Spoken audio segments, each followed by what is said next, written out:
Başlayın.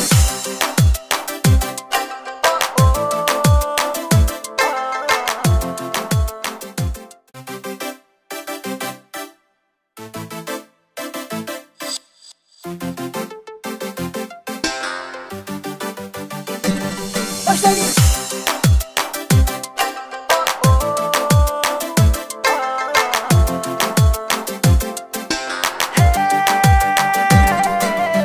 Gelinlar ilip be ülgineyli, ana tilini puxta igelleyli.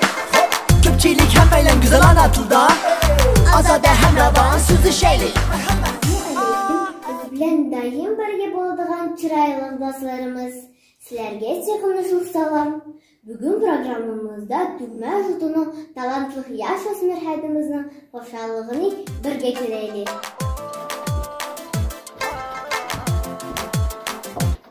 Assalomu alaykum hada. Va alaykum assalom ukam. Qanday milib keldinglar? Bobam bilan momam qandoqkan? Yaxshi deb yilib keldik. Bobam bilan momam yaxshi. Biz dam yeyotganda mening do'stlarim keldi. Men do'stlarim bilan o'simlarni qo'ydim.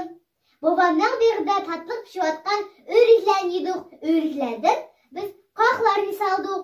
Shu o'riklarni sizga olg'ach keldim. Rahmat ukam. Bu o'riklarni o'zini yetib qo'yaylik. Sizga o'zingizga qo'ygan osmon bek yarashibdi. Rahmat hada. Hada siz nima tikyapsiz? Singlim, men tushakning kirligini tikyapman. Mama tikishni yutib qo'yamsiz? Albatta, men sizni tikishni yutib qo'yaman. Eng oldi bilan beshimizga yog'li, oldimizga partoq taqaymiz. Keyin qo'l mashinasini qo'lga olganda texnika bexatarlik qoidalariga rioya qilishimiz kerak. Hada, mening bir so'kilib ketgan ko'ylagim bor edi. Shuni tikib berasiz? Albatta tikib beraman. Siz berib shu ko'ylagingizni olg'ach keling, men tikib beraman. Ma'qul hada.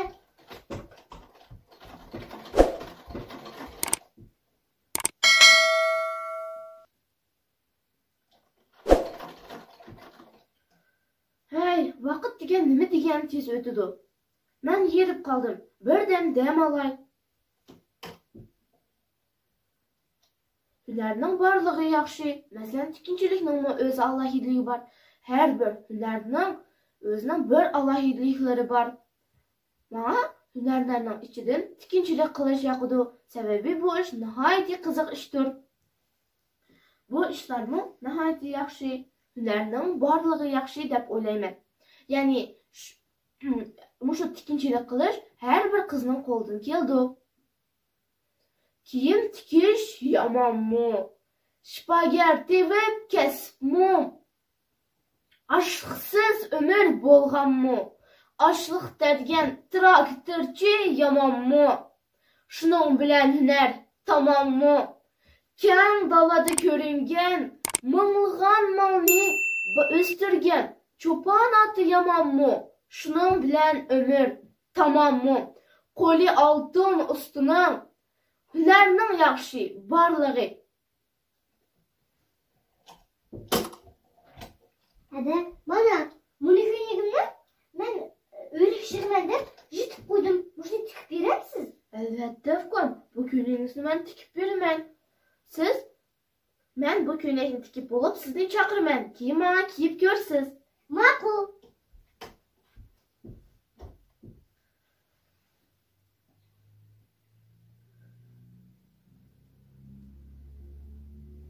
Vay, ben versiyonumay. Tozimi yuvan jutib etibsiz g'u.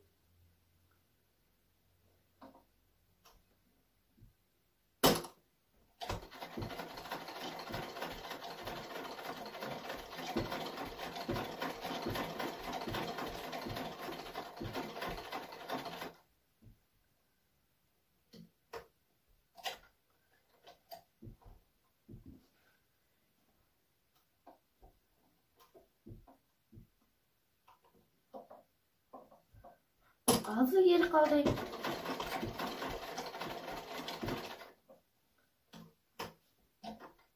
Ha mana Azmı chiroyli ko'ylak ekan bu. Fukon? Mana, sizning ko'ylagingizni qaytadan chiroyli qilib, beshidan tikib qo'ydim. Endi jitmang. Ma'qul hada. Siz endi shu ko'ylagingizni men kiyib keling. Ma'qul, sizga ko'p rahmat aytaman hada.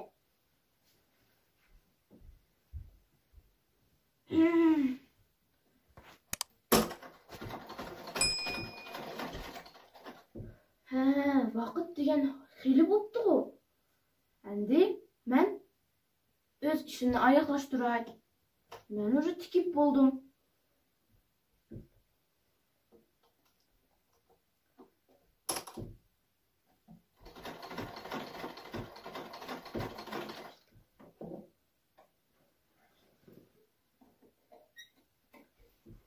Nima degan chiroyli chiqdi?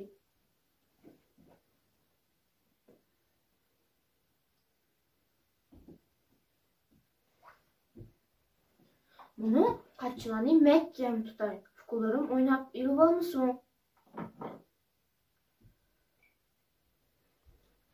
Hadi, qarab yiqilma. Ko'ylagimni tazmin chiroyli tikibsiz. Barikallah Fukon, o'zingizga yomon qattiq yarashibdi. Rahmat hada. Tikkinchi degan nima degan yaxshi. Ko'ylagimni birdan tikib etdingiz. Men qo'rqqan edim, chiroyli ko'ylagimni yutib oldim deb qo'rqib, keyin sizga desam, siz menga birdan tikib berdingiz. Sizga ko'p rahmat aytaman. Salom, rasmenda ko'ylagingiz nihoyatda chiroyli ekan, biroq uni jitib satish qildingiz.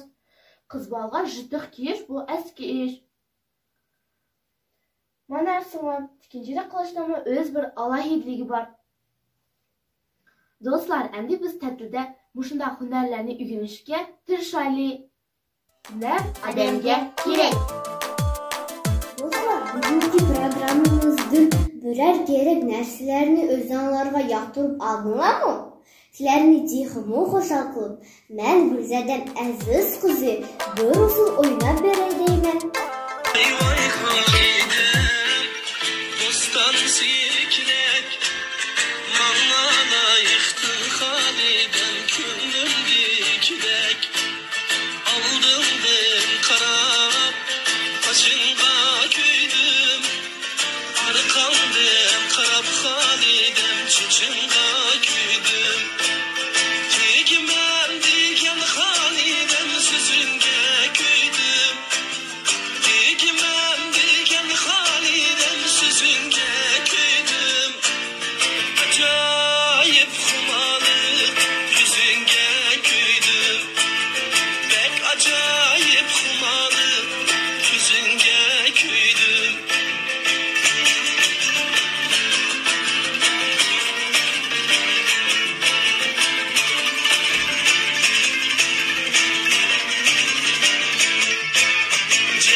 Ana tilini puxta egallaylik. Ko'pchilik hammaylar go'zal ana tilda. Ozoda ham ravon so'zlashaylik. A, A, B, B